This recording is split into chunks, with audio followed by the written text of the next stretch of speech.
to the other conference final, the Eastern Conference final, man, with the Knicks and the Pacers. Game one will be at Madison Square Garden Wednesday night. This is a very interesting series. And I'm gonna say the same thing about the Knicks I said about the Wolves. Even though they won their last series, I did not like the way they played. I did not like it whatsoever. I've never seen a series where a team to me got outplayed for 85 to 90% of the series and they still won. It's just nuts to me. So from that perspective, I feel like, they're not going to face the same defense. I do think Indiana's a really good defensive team, but they're not what the Celtics are. Having said all of that, Indiana, this is something that me and Pat have been talking here since we both said on our playoff preview special, not sleep on the Pacers. And I just feel like this is the Pacers' time to get to the NBA Finals. They went to the East Conference Finals last year, even though I think they got swept or lost in 5. Tyrese Halliburton was hurt. And this was something where, even though he was hurt, every series was pretty much competitive for the most part. So I think they'll be ready. They know they can beat this team because they beat them last year. They're going to accept that villain role. And I just think they're front to back, they're a better basketball team. I do believe that this, y'all know, I think the NBA is rigged. There will be some theatrics at play with, like Pav said, you gotta win by 15 just to win by 2. I think there's going to be a little bit of that. But I got Pacers in 6. And I feel really, really confident about that.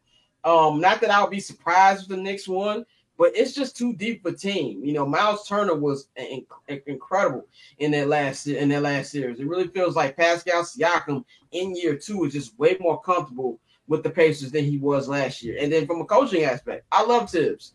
Tibbs is, I enjoyed the time we had him coaching the Bulls. But I think Rick Carlisle is just a way better coach. And this is where the Knicks have to protect home court. They can't allow them to come in there, even though the Knicks have not played well at Madison Square Garden in the playoffs. Both Detroit and Boston got some dubs there. I just feel like front to back, this is a better team. I'm going Pacers and 6, and I got Tyrese Halliburton will be the Eastern Conference Finals MVP. I forgot they had those things, so my West Finals MVP will be Shai Gilgeous-Alexander. Pat, how you see this East series going? I think this is it can kind of go either way. I think Brunson's probably the best player in the series, but I think that top to bottom, the Pacers have the best team.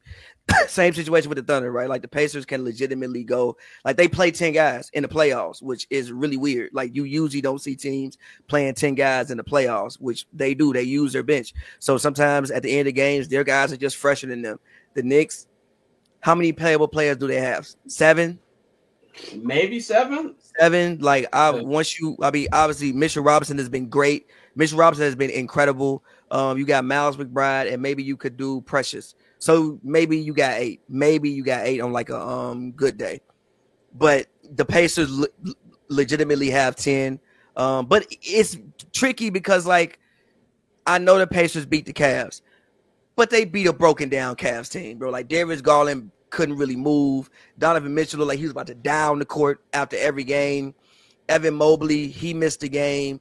And the Knicks, yes, they did beat the Celtics, but I'm with you. Like, I don't think the Celtics should have lost. I think the Celtics losing that series was stupid, bro. We didn't know that Jaylen Brown was playing with a torn meniscus. You were up 20 in every single game, besides the one Tatum actually got hurt in. You were pretty much, you won the game. Just win the game, bro. And it wasn't like you were up 20 in the first quarter. No, you were up 20 in the second half. They basically came back on you in like 15 minutes. So I think both of these teams left a little something to be desired in their last series. But again, they're both in the conference finals, so they did something correct. But having said all of that, I think I'm going to go with the Pacers in like 6 games, just because I think that they are the deeper team, and with how hard the Knicks are going to have to play, I think that the Pacers can kind of just run them off the court, kind of sort of. So, and we got to remember, last year Tyrese had a hamstring, and they still won that series in 7. Oh, he did. He's healthy this year. Now, granted, they didn't. He had a hamstring, and Mathurin was out all playoffs. Now, granted, they didn't have Cat, and OG got hurt, but OG got hurt. I think that was Julius hurt too. Julius was hurt too. Yeah. But I think OG getting hurt was a fatigue injury. It was a hamstring injury. I think it was a fatigue injury because of the way that the Pacers play basketball. So I think the Pacers win in 6. I think they eventually just find a way to run them off the court because they have more bodies. Bang, what's your prediction for Pacers and Knicks? I want to pick the Pacers for work purposes because it will bring increased streams and page views to my Indianapolis market. However, the NBA don't give a damn about my job. They don't give a damn about me. Knicks in 7. The Knicks, I just can't see a world where they don't push the Knicks in the finals. I just don't see a world in it.